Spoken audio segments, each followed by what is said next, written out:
auzubillahi mina seytaani rajiim bismillahi rahmaani rahiim asalaamaaleykum wa rahmatullahi taala wa barakaatuhu fu waay mën a nekk ñoo ngi lay ziar di la ñaanal jàmm gudd fan wér-gu-yaram xéwal gu yaatu defar àddina ak alaaxira fu waay mën a nekk rek ñoo la koy ñaanal di leen ziar baax a baax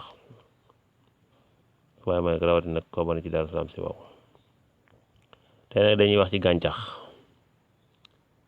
gi mooy papaya. Tey ci la ñuy wax papaya, garabu papaya, ndax kat gàncax gi moom fi mu doon nit ñaa ngi koy laaj rek. papaya nag muy garab gu am solo ci dundu doomu aadama bi. ku xamal ne ci papaya daal danga ko fexe am sa biir kër, ndax papaya moom li muy faj bari na lool ci yaram, wala li muy defar ci yaram bari na lool. papaya dana renforcer yaram ku xiibon wala ki néew doole dox di koyof na jël papaya fruit bi baax na ci moom. papaya am na fer, am na calcium, te loolu fer bi moom bu ko amee day dëgëral yaram, calcium bi tamit day dëgëral yax. kon papaya baax na ci mag ñi, baax na tamit ci xale boo xam tamit dafa xiiboon, moom mooy fruit bi. papaya tamit baax na ci diw gu bon googu ñuy wax cholestérol. boo koy lekk diw gon boobu ñuy wax cholestérol doo ko amee, fu mu ko fekk da koy rey. papaya tamit en même temps baax na ci koo xam day seere lu bari, ndax day di seere ku koy lekk lu bari moom fruit bi doo seere lu bari.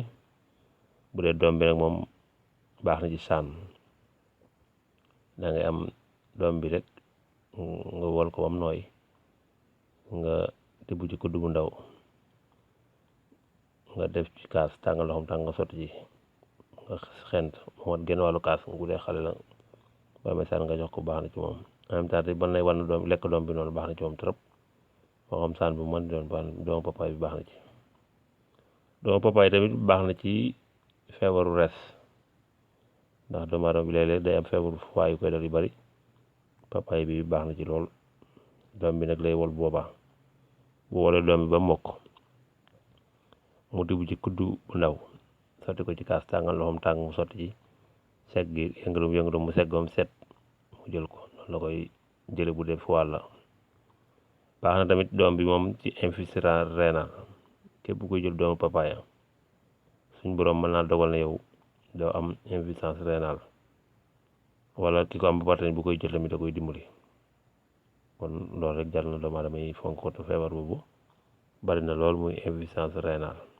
képp koy jël doomu papaya bi ci kàttanu suñ borom doo ko amee. vitamine nag képp koy jël doom bi daal comme noonu ñu waxee nag ci foie bi noonu nga koy jëlee moom ci rénal bi. da nga jël benn kudd ba wala doom ba mu la nga jël benn kudd sotti ci kaas tàngal loxoom tàng nga sotti ci segg yëngatoo nga seggoom set wicc nga naan. nga def ko kaas bi na nga ji jël moom matin midi soir. kaas bi mooy kaasu ataay ku ko xamut.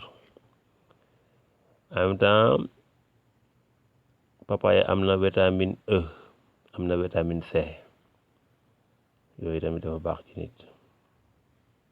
papaya dana wàññi poids, ki am poids lu bare bari bu diis buy lekk fruit bi tamit baax na ci moom, dana ko wàññi.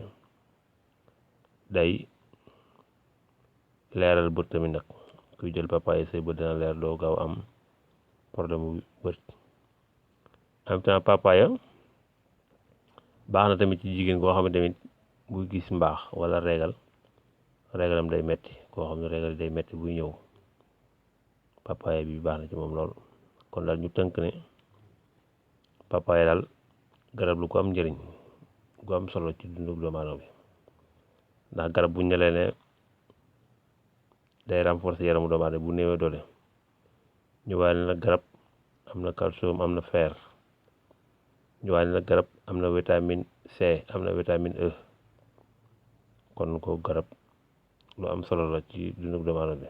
ñu papaya te ñu tegal baax na ci cholestérol, dana tax nit du seere, en même temps dana faj feebar yi di laal ci foie ak feebar boo xam ne day dem ci insuffisance rénale.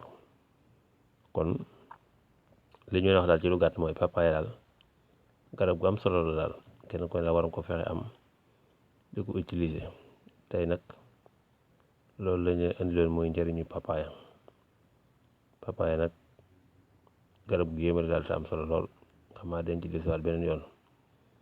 ñoo ngi leen ñaanal jàmm gudd fan wér gu yaram xéwal gu yàlla defal àdduna ak alaaxira